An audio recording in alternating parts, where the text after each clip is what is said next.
Karibu.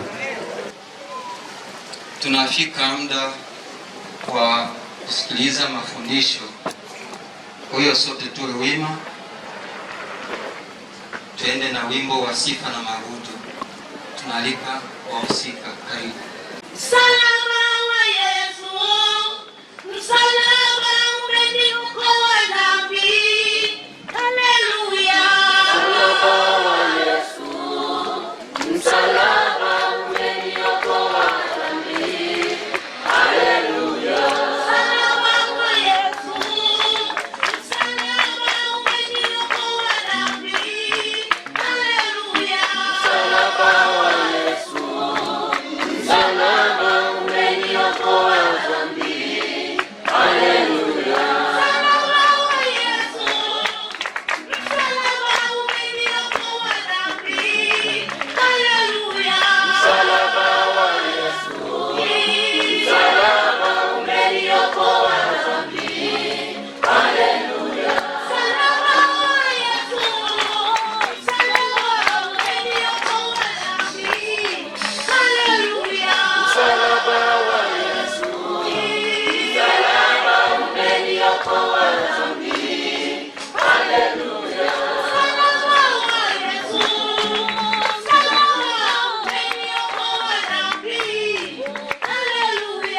Msalaba wa Yesu, msalaba umeniokoa dhambi. Haleluya.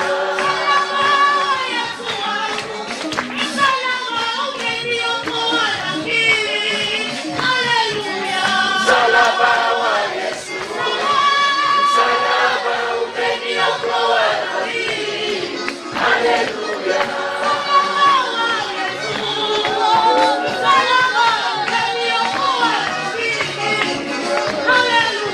Msalaba wa Yesu, msalaba umeniokoa dhambi. Haleluya.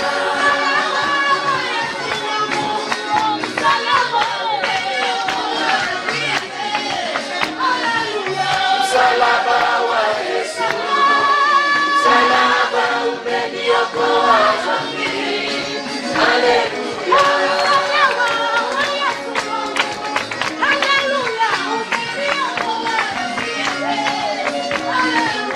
Msalaba wa Yesu, msalaba umeniokoa dhambi. Haleluya.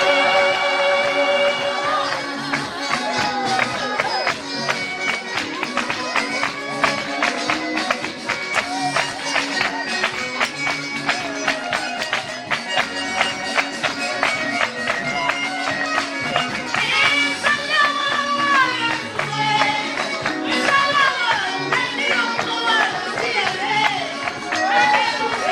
Msalaba wa Yesu, msalaba umeniokoa dhambi.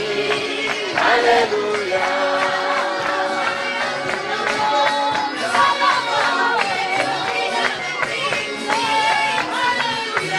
Msalaba wa Yesu, msalaba umeniokoa dhambi. Haleluya.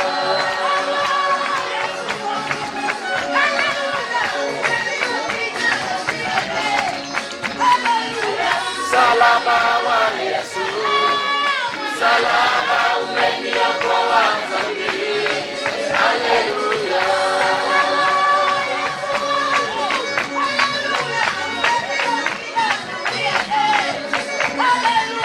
Msalaba wa Yesu, msalaba umeniokoa dhambi.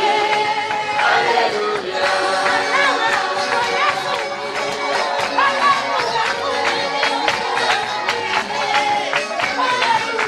Msalaba wa Yesu, msalaba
Kama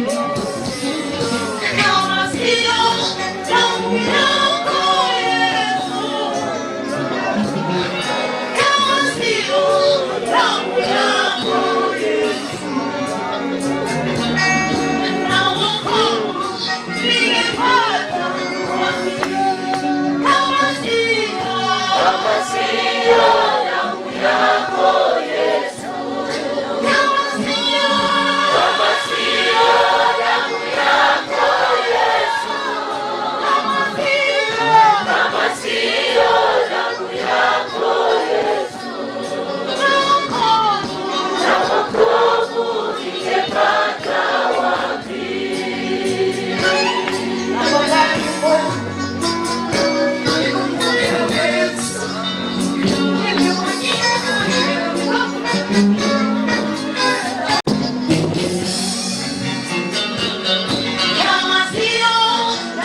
Yesu asifiwe. Watu ambao mko hapa punge mikono. Bwana Yesu asifiwe.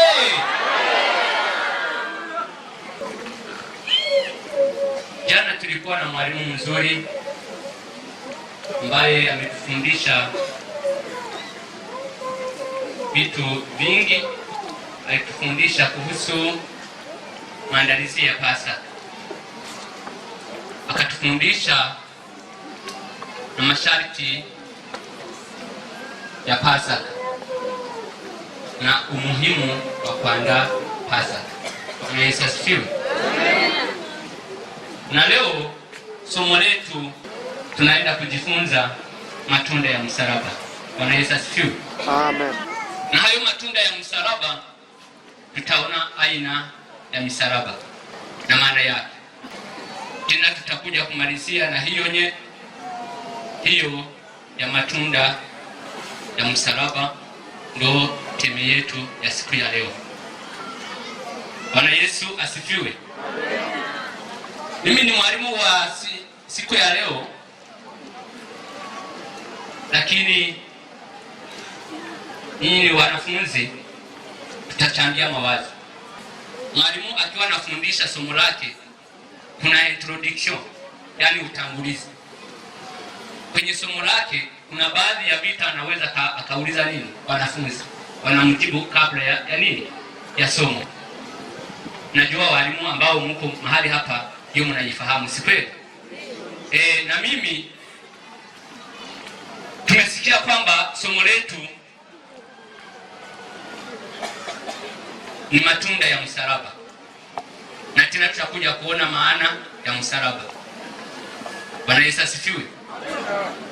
Na swali langu la kwanza kabla ya mafundisho, nataka niwaulize. Najua sio mara ya kwanza kusikia mambo ya msalaba. Tena msalaba sio leo kufundishwa mambo ya msalaba. Tangu tuokoke tunajua maana ya msalaba na tunajua msalaba ulitufanyia kitu gani, si kweli? Na hiyo swali langu watakuja kunijibu nyuma ya mafundisho haya. Swali la kwanza lina A na B. Kwa nini kwenye majengo yetu ya makanisa, si kweli, tunaweka misalaba? Na tukiangalia pale, nilichungulia nikaona msalaba pale kwenye kanisa letu lile pale. Tuliweka msalaba, si kweli? Kwa nini kwenye makaburi tunaweka msalaba mtu akifariki, awe ni Mkristo awe ni mpagani? Ambao hawaweki msalaba ni hawa Watemudo Jehova na Waislamu, ndio hawaweki msalaba. Lakini sisi ambao tulishaokoka tunamwamini Yesu Kristo tunaweka nini? Msalaba, awe ni Mkristo awe ni mpagani. Kwa nini tunaweka hiyo msalaba kwa watu ambao wamefariki? Nadhani haya maswali mawili nimeuliza, nitaomba radhi kwa wachungaji wetu ambaye atakuwa tayari atatujibu haya maswali mawili. Kwa nini tunaweka misalaba kwenye makanisa yetu? Kwa nini tunaweka msalaba kwa watu ambao wamefariki? Na tena haya maswali nina zawadi yake nono, sio ya makijimbo, lakini tutaipitisha huko, ambaye atakuja kutujibu watamkabidhi hiyo zawadi. Bwana Yesu asifiwe. Na hiyo tunashukuru waimbaji walishaimba mambo mengi kuhusu msalaba. Tunaomba ambaye yuko tayari kutusomea atusomee Marko sura ya 15 mstari wa 38 hadi 39.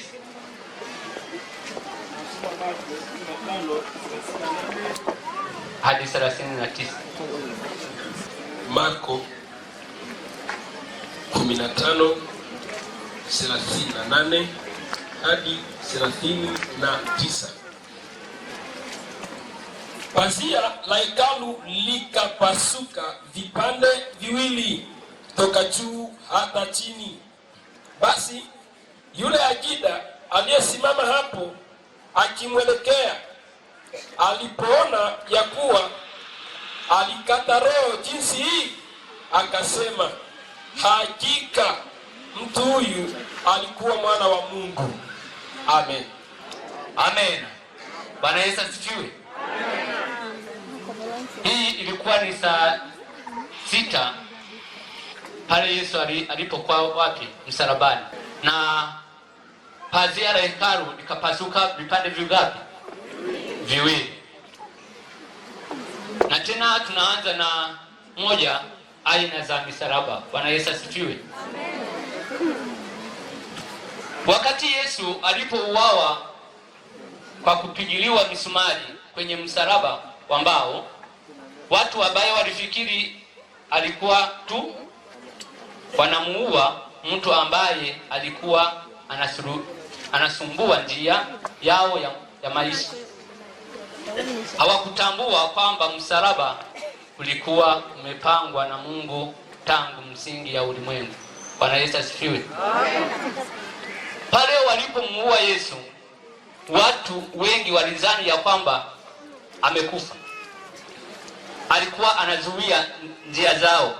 Lakini hawakujua ya kwamba msalaba umepangwa na nani? Na Mungu tangu misingi ya ulimwengu. Na maana ya msalaba huo, moja, msalaba ni mahali ambapo upendo wa Mungu na hukumu ya haki ya Mungu hukutana. Yaani maana ya msalaba ni mahali ambapo upendo wa Mungu na hukumu ya haki ya Mungu hukutana. Ndio maana ya msalaba. Bwana Yesu asifiwe. Amen. Amen. Maana ya pili ya msalaba, msalaba wa Yesu Kristo ni kiini cha kuwepo wa mwanadamu juu ya nchi. Msalaba wa Yesu Kristo ni kiini cha kuwepo mwanadamu juu ya nchi. Hiyo ndio maana ya nini? Ya msalaba. Bwana Yesu asifiwe. Tunaenda kujifunza msalaba huo. Naomba vijana wawili waje tusaidiane kwa kufundisha msalaba huo. Hapa tunaona nini? Msalaba. Bwana Yesu asifiwe. Huu ni msalaba. Lakini mimi sio mchoraji mzuri, mnisamehe, si kweli? Tunaenda kuona maneno ambayo anazunguka huu msalaba. Bwana Yesu asifiwe. Bwana Yesu asifiwe. Na tena ukiangalia huu msalaba una pembe kama ngapi? Pembe 4. Si kweli? Tunaona hapa juu na hapa chini. Unakona ngapi? Unakona 4. Bwana Yesu asifiwe. Na hapa nadhani mnaona maneno ambayo nimeandika kwenye msalaba huu. Hapa kuna baada ya, kwenye kona hii hapa kuna baada ya. Hii baada ya, kabla ya sisi kuchunguliwa tulikuwa wapi? Gizani. Bwana Yesu asifiwe. Ndio baada ya mambo yote. Ndio hapa, ndio maana ya hii sehemu ya hapa. Na sehemu hii inasemwa kuhesabiwa haki. Hapa juu kuhesabiwa nini? Haki. Baada ya yote tulikuwa wenye watenda dhambi, tulikuwa hatujui Mungu, lakini alivyokuja hapa tukahesabiwa haki. Na sehemu hii ya hapa Upatanisho. Hapa tulipatanishwa na nani? Na Mungu. Ndio sehemu hii hapa. Yuko na ya pili. Ndio tukapata nini? Upatanisho. Na sehemu hii ya hapa tukafanywa upya. Hii sehemu ya hapa tulifanywa nini? Upya. Na sehemu hii ya hapa tulipata utakaso. Bwana Yesu asifiwe. Hapa ndio tumepata nini? Utakaso. Kama tumetakasika ni sehemu hii. Bwana Yesu asifiwe. Na hii sehemu ya chini tuliwekwa huru. Kuwekwa huru. Tulikuwa tumefungwa na minyororo ya shetani, lakini Yesu alivyokuja akasulubiwa tukawekwa wapi? Huru. Ndio hii sehemu ya mahali hapa. Na sehemu hii kusafishwa. Hapa tulisafishwa. Bwana Yesu asifiwe. Ndio hii sehemu ya mahali hapa. Haleluya. Amen. Na hii sehemu ya hapa inatuambia ya kwamba ni ukombozi. Kama tumekombolewa ni hii sehemu ya hapa. Bwana Yesu asifiwe. Haya maneno yote ukiangalia kwenye Biblia unakuta tumewekwa watu wa haki, si kweli? Baada ya hapo tukaja tukapatanishwa. Na mahali hapa tukafanywa upya. Na mahali hapa tukapata utakaso. Na mahali hapa tukawekwa huru. Haleluya. Na mahali hapa tukasafishwa. Na mahali hapa tukapata ukombozi. Tena haya maneno haya ambayo amezunguka msalaba hayo mara nyingi tunayaimba, si kweli? Haleluya. Huu ndio msalaba wa Yesu Kristo.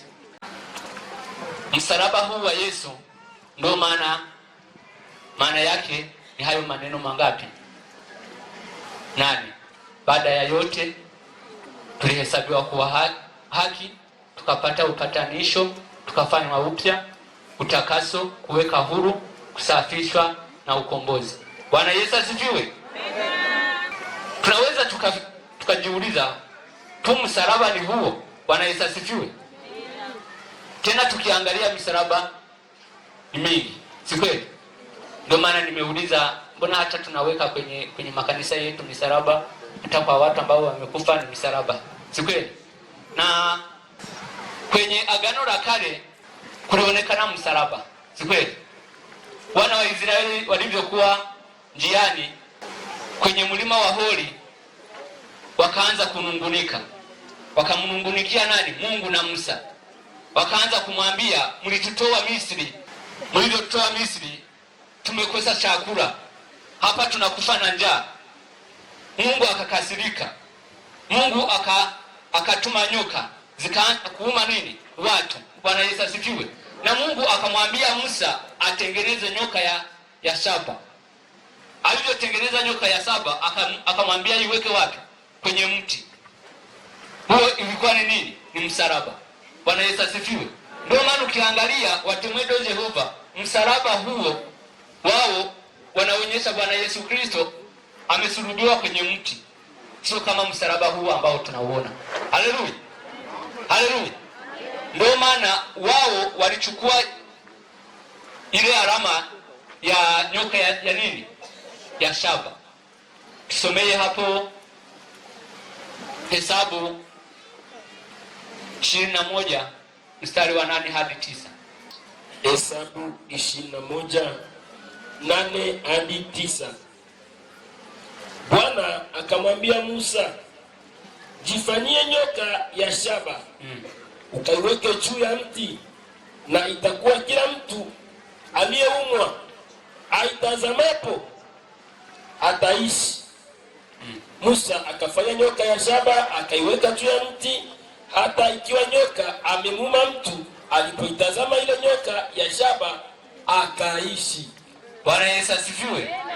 Mungu akamwambia Musa, fanya nyoka ya shaba ambaye mtu ataumwa na nyoka ataenda kufanyaje? Kutazama huyo nyoka, na tena kitazama atafanyaje? Atapona. Bwana Yesu asifiwe. Na sisi tukitazama msalaba wa Yesu Kristo tunapona. Haleluya. Tunapona dhambi zetu, tunapona magonjwa tukitazama huo msalaba. Haleluya.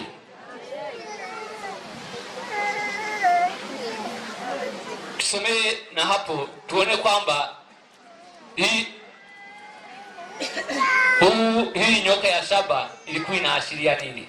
Tusomee Yohana, Injili ya Yohana sura ya 3 mstari wa 14 hadi 15. Tunasoma Injili ya Yohana sura 3 14 hadi 15. Na kama vile Musa alivyomuinua yule nyoka jangwani, vivyo hivyo mwana wa Adamu hana budi kuinuliwa, ili kila mtu aaminie awe na uzima wa milele katika yeye. Bwana Yesu asifiwe. Kama Musa alivyoinua nyoka ya shaba, ndivyo mwana wa Adamu na yeye atainuliwa wapi? Ambaye atamtazama na yeye atafanyaje? Atapona. Bwana Yesu asifiwe. Yaani hii nyoka ya shaba ilikuwa inamwashiria nani? Yesu Kristo. Ambaye atamtazama Yesu Kristo atapona. Twende thamani, pointi ya pili, thamani ya msalaba. Kwa kifo cha mwanaye pale msalabani, Mungu muumbaji mkuu alikuwa anashughulika na vitu vitatu. Bwana Yesu asifiwe. Hapa tumeenda pointi ya ngapi? Ya pili. Cha kwanza, alikuwa anashughulika na dhambi. Cha pili, alikuwa anashughulika na mateso. Cha tatu, huzuni ya kila mtu. Bwana Yesu asifiwe. Tusomee Wakorintho wa kwanza sura ya kwanza mstari wa 18. Wakorintho wa kwanza sura ya kwanza na mstari wa 18. Lakini kuna watu wanaomba urudie kwanza mambo ya thamani ya msalaba. Kufunua nguvu zake kwa njia ya msalaba. Tumeanza na hiyo pointi ya kwanza. Mungu hushughulika na dhambi. Pei yake, Mungu hufunua nguvu zake kwa njia ya msalaba. Bwana Yesu asifiwe. Yaani ukitaka kusoma hapo, utaenda kusoma Wakorintho wa kwanza mstari ule wa 18 hadi sura ya kwanza mstari wa 18. Unaenda kusoma Warumi 1 hadi mstari wa 16. Bwana Yesu asifiwe. Rudilia hapo, tusome Warumi 1:16. Tusikie. Tunasoma Warumi 1:16. Kwa maana sionei haya Injili kwa sababu ni uwezo wa Mungu uletao wokovu kwa kila aaminie, kwa Myahudi kwanza na kwa Myunani pia. Amen. Tena ukisoma hiyo Wakorintho wa kwanza mstari wa 18 ilikuwa inasema kwa sababu neno la msalaba kwao wanaopotea ni upuzi. Bwana Yesu asifiwe. Wale ambao wanapotea, msalaba ukimwambia msalaba, anaona ni nini? Ni upuzi kwake. Unampoteleza nani? Muda. Bwana Yesu asifiwe. Bali kwetu sisi tunaookolewa ni nguvu ya Mungu. Bwana Yesu asifiwe. Sisi ambao tumeokolewa, msalaba ni nguvu ya nani? Ya Mungu. Sijui kama hiyo nguvu wewe unayo. Au akikuita uombee mto, anauma mapepo, unaanza kukimbia. Na mapepo anaanza kutaja vile vitu ambavyo unaenda kufanya ufichoni. Bwana Yesu asifiwe. Mungu aturumie. Sijui kama una hiyo nguvu ya Mungu. Na hiyo nguvu ni nini? Ni msalaba. Bwana Yesu asifiwe. Tunaenda B. B inasema Mungu huonyesha upendo wake pale msalabani. Bwana Yesu asifiwe. tukingali kwenye pointi ya Mungu hushughulika na dhambi, si kweli? B yake, Mungu huonyesha upendo wake pale msalabani. Isingekuwa ni upendo, Yesu asingesulubiwa. Bwana Yesu asifiwe. Pale msalabani Yesu alionyesha nini? Upendo kwa ajili ya mimi na wewe, ili tuweze kuokolewa. Ukitaka utasoma Warumi 5 mstari wa 8. Twende C. Mungu aliondoa huzuni zetu pale msalabani. Bwana Yesu asifiwe. Pale msalabani Yesu aliondoa nini? Huzuni zetu. Sisi tulikuwa tunahuzunika. Kama wewe una huzuni, ufuate msalaba wa Yesu Kristo. Na huzuni zote zimewekwa wapi? Msalabani. Haleluya. Ukitaka kusoma hiyo, unasoma Isaya 53 mstari wa 4. Tusomee hii. Isaya 53:4. Hakika ameyachukua masikitiko yetu, hakika ameyachukua masikitiko yetu, amejitwika huzuni zetu, amejitwika huzuni zetu. Amen. Amen. Bwana Yesu asifiwe.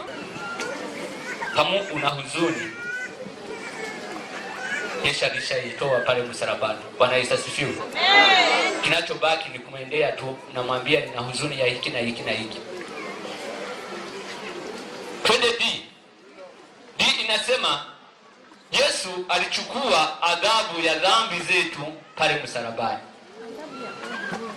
Yesu alichukua adhabu ya dhambi zetu pale msalabani. Tena ukitaka kusoma hiyo, utasoma Isaya 53 pale kianzia mstari wa 5 hadi 6. Pale tena unaweza ukasoma barua ya kwanza ya Petro sura ya 2 mstari wa 24. Tunaenda na pointi ya pili. Kwa hiyo ya kwanza, uhusiano mpya na Mungu kwa njia ya msalaba. Kwa sababu Mungu ni mtakatifu mno na mwenye haki, tutaona vitu vingapi? 4 tena. Cha kwanza, tunakubalika kwa Mungu kwa njia ya msalaba. Hiyo ni uhusiano mpya na Mungu kwa njia ya msalaba. Kwa sababu Mungu ni mtakatifu mno na mwenye haki, tutaona vitu vingapi? 4. 1, tunakubalika kwa Mungu kwa njia ya msalaba. Ukisoma Wakorinto, barua ya pili kwa Wakorinto sura ya 5 mstari wa 21. Tusome tusikie. Wakorinto wa pili 5:21. Yeye asiyejua dhambi alimfanya kuwa dhambi kwa ajili yetu. Achia hapo. Yeye asiyefanya nini? Dhambi. Asiyejua dhambi alimfanya kuwa yeye ni mwenye dhambi kwa ajili ya nini? Ya sisi. Bwana Yesu asifiwe. Amen. Yesu alikuwa mwenye dhambi kwa ajili ya mimi na wewe. Kama unafanya dhambi, wewe ulishaokolewa, tena ulishamkubali kwamba Yesu ni Mwokozi kwenye maisha yako, ujue ya kwamba unaendelea kumfanya mwenye dhambi. Bwana Yesu asifiwe. Ya pili nasema tunapata msamaha wa dhambi kwa njia ya msalaba. Hiyo ndio ya pili.